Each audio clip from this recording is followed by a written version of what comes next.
Every year, Filipinos send home more than $38 billion from abroad, money for school fees, for hospital bills, and somewhere between 3 and 8% of every single remittance disappears in fees before it reaches the family. On a $1,000 transfer, that's up to $80 gone, close to 5,000 pesos, not lost, taken. I will find you. By a bank or a wire service sitting in the middle. There's a way to send that money directly, peer-to-peer, in minutes, for almost nothing. It's been around for years, but nobody has ever really broken it down in plain terms. Not because it's complicated, but because every video about it was made for someone else. This one is not. I'm Beto, let's break it down. Okay, quick background first before we start. I'm based here in Manila. For the past few years, I've been inside Web3 companies, building communities from zero, running campaigns, learning what actually works from the inside. I'm not a trader, not here to hype anything. I don't have a coin to sell you. I went through the trenches so you don't have to. So in this video, I'll be answering these questions. First, what is DeFi? Why does it matter here in the Philippines and basically anywhere that money gets eaten by middlemen? And what can you do today? Let's go. That 3 to 8% fee problem I just showed you, that's the one most people talk about, but it goes further than remittances. Think about what it actually takes to invest here. A proper stock account still needs a broker, minimum deposits, paperwork, and sometimes showing up in person. Even after all of that, you're in, but inside the company's own rules. Okay, digital banks changed some of that. So GCash, Maya, Maribank, they already allow you to open an account in less than 3 minutes all through your phone, and the interest rates are better than what traditional banks ever offered. And I'll say it myself, it's actually a good thing. I also use these banks myself, but your money is still inside one company's app. That company sets your rate, that company can freeze your account, that company can change the rules next month if they wanted to, like without input from you at all. And here's the part most people don't realize. That fee you see when sending money abroad, that's not the only fee. There's actually a second one hiding in the exchange rate. The service charge is what you usually see on the website or app, but the markup on the conversion rate is not. So most people only see one of these. What if none of these companies were in the middle at all?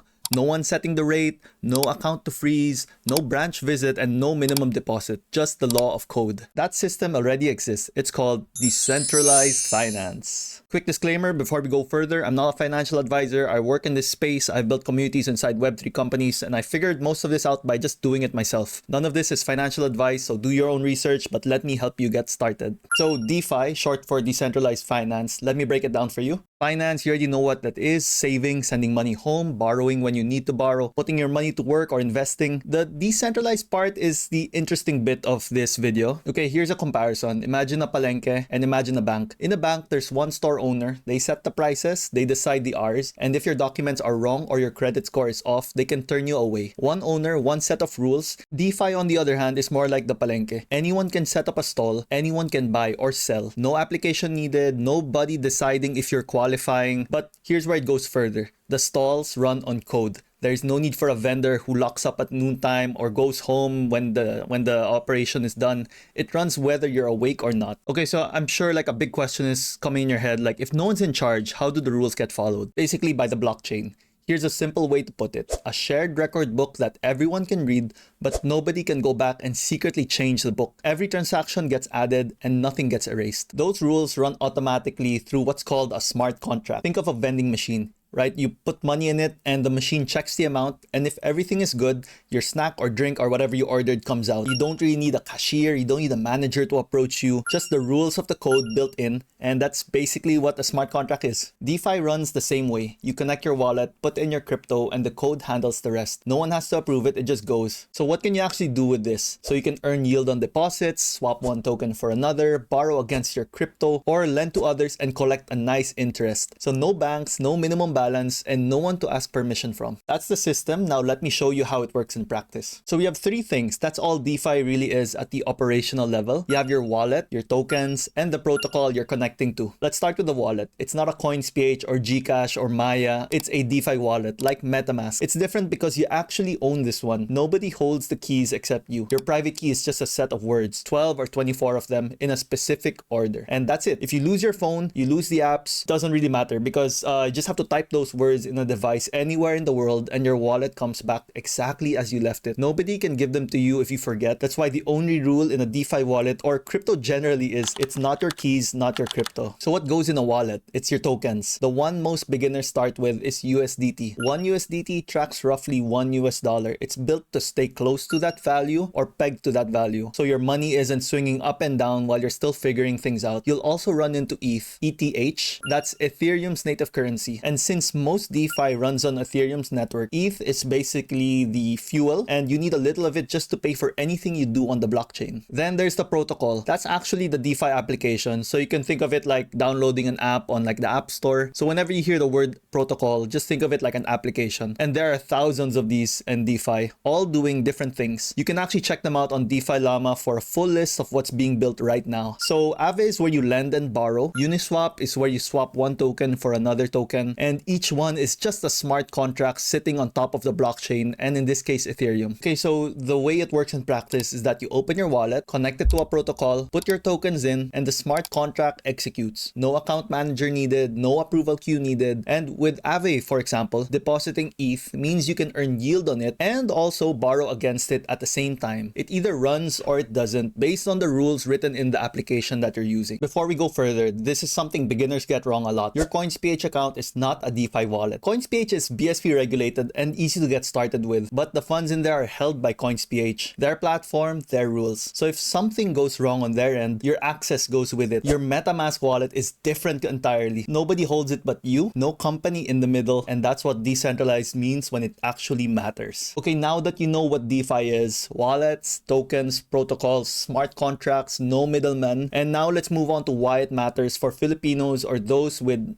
like countries that don't have the best kind of financial products, I would say. Now let's go back to the hook of this video. Remember that OFW sending $1,000 back home, up to $80 gone before it even arrives. Now imagine they actually just use USDT directly to that family member's wallet instead. Peer-to-peer, no wire service sitting in the middle. The fee to send it is now less than $1 or about 5 to 10 pesos right now. And the family gets it in minutes, converts it on their Coins wallet or their Gcash or their Maya, and that's it. They can just send it directly to their bank accounts from there instantly. Then there's the accessibility angle. A stock account in the Philippines still has minimum balances. A lot of mutual funds require paperwork. DeFi only has two requirements, a phone and an internet connection. That's it. No application, no credit score, no showing up anywhere. You can participate in the same financial system as someone in New York or London with the exact same setup. And the yield angle, I want to be careful here because this is where a lot of crypto content goes wrong. Some DeFi protocols have historically shown annual yields of up to 4 to 20% on stablecoins.